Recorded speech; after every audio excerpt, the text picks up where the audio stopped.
ചാവാനായി ഇവള് പാലത്തിന് മുകളിൽ കേറി നിൽക്കുന്നു വിളിച്ചു പറഞ്ഞ ഉടനെ ചത്തു കളഞ്ഞൊന്ന് പ്രതീക്ഷയിലാണോ നീ വന്നത്? ഇവളുടെ ശവം കണ്ട് സന്തോഷിക്കാനായിരിക്കും നീ വന്നതല്ലേ? വെറുതെ വാലും തലയില്ലാത്ത സംസാരിക്കല്ലേ അമ്മായി. ഞാനാണ് ഇവിടെ അവിടെ നിന്ന് ചാവാനായി പറഞ്ഞു വിട്ടെന്നാണോ അമ്മായി ധരിച്ചു വെച്ചിരിക്കുന്നത്? നീയല്ലേ നിന്റെ അമ്മായിയമ്മയെ കൊണ്ട് ഇവളെ തല്ലിച്ചത്? നിങ്ങളെ ഒന്നും സത്യം പറഞ്ഞ് ബോധ്യപ്പെടുത്താനാവില്ല എന്ന് എനിക്ക് നന്നായിട്ട് അറിയാം. അങ്ങനെ തന്നെ വിശ്വസിച്ചോ.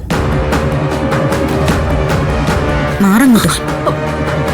ശിവാനി വാ, നമുക്ക് വീട്ടിലേക്ക് പോവാം. എവിടേക്ക്? ഈശ്വരമംഗലത്തേക്കോ? എന്തിന്? അവിടെ കൊണ്ടുചെന്ന് പാർവതി എന്നെ കൊണ്ട് വീണ്ടും തല്ലിക്കാനോ? അമ്മ നിന്നെ തല്ലിയതിന്റെ കാര്യമൊക്കെ നമുക്ക് വഴിയെ കണ്ടുപിടിക്കാം. അതിന്റെ കാരണം ഞാൻ കണ്ടെത്തുകയും ചെയ്യും. പിന്നെ പറഞ്ഞു വരുന്നത് നിങ്ങൾക്ക് അതിലൊരു പങ്കുമില്ലാന്ന് അല്ലേ? വെറുതെ ആളെ പൊട്ടനാക്കാൻ നോക്കല്ലേ. വേണ്ടതെല്ലാം കാണിച്ചു വിട്ടിട്ട് അഭിനയിക്കാൻ വന്നിരിക്കുന്നു. ഗർഭിണിയായി ഒരു പെണ്ണിനെ നീ മരണത്തിലേക്ക് തള്ളിവിടാൻ നോക്കിയ കാരണമൊക്കെ എനിക്കറിയാം. നിനക്ക് മുന്നേ എന്റെ മോള് ഈശ്വരമംഗലത്തിന്റെ അനന്തര അവകാശിക്ക് ജന്മം കൊടുക്കുന്നതിലെ അസൂയല്ലേ നിനക്ക്? അസൂയയുടെ കാര്യമൊക്കെ അവിടെ നിൽക്കട്ടെ. പിന്നെ ഇവളെ ആത്മഹത്യ ചെയ്യാൻ വന്ന കാര്യം ഇവളെ എനിക്കറിയാത്തതൊന്നും അല്ലല്ലോ.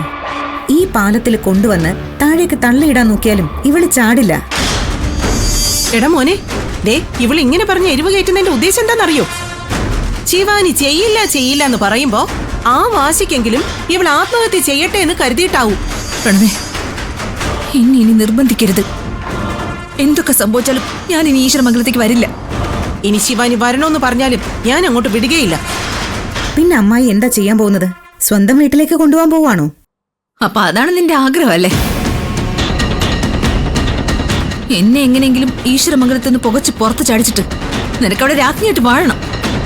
ഇപ്പൊ നിന്നെ ഈശ്വരമംഗലത്തേക്ക് തിരിച്ചു കൊണ്ടുപോവുക എന്നുള്ളത് എന്റെ ആവശ്യമാണ്. നീ വന്നേ പറ്റൂ. നീ വിളിച്ച ഉടനെ മാലും ചുരട്ടി നിന്റെ പുറകെ എങ്ങനെ വരാനൊന്നും എന്നെ കിട്ടൂല.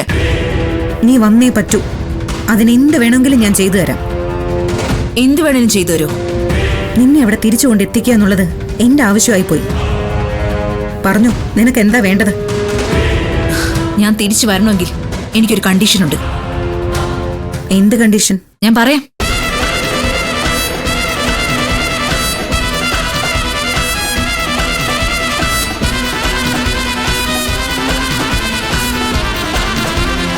എന്റെ ഈ നിബന്ധനകൾ അംഗീകരിക്കാൻ തയ്യാറാണെങ്കിൽ ഞാൻ ഈശ്വരമംഗലത്തേക്ക് തിരികെ വരാം. അല്ലെങ്കിൽ ഞാനും പ്രണവും ഏതെങ്കിലും വാടക വീട്ടിൽ പോയി താമസിച്ചോളാം. എന്തു പറയുന്നു?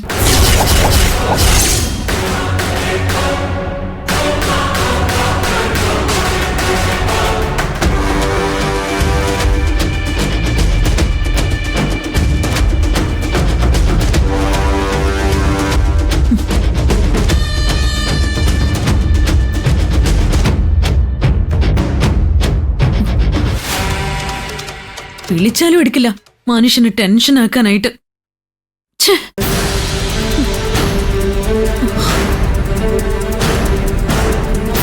എന്നെ കൊണ്ട് തല്ലിച്ചിട്ട് അവള് തന്നെ ഇറങ്ങിപ്പോയത് എന്തിനായിരിക്കും?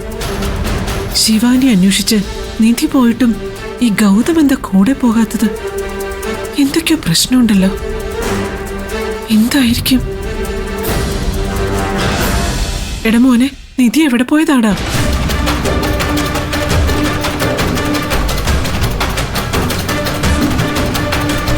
ദേ ഗൗതം, ഒരു കാര്യം ഞാൻ തീർത്തു പറഞ്ഞേക്കാം. ശിവാനി ഈ വീട്ടിലേക്ക് തിരിച്ചു വന്നില്ല എങ്കിൽ പിന്നെ നിധി ഇവിടെ ഉണ്ടാവില്ല. അത് 100% ഉറപ്പാ.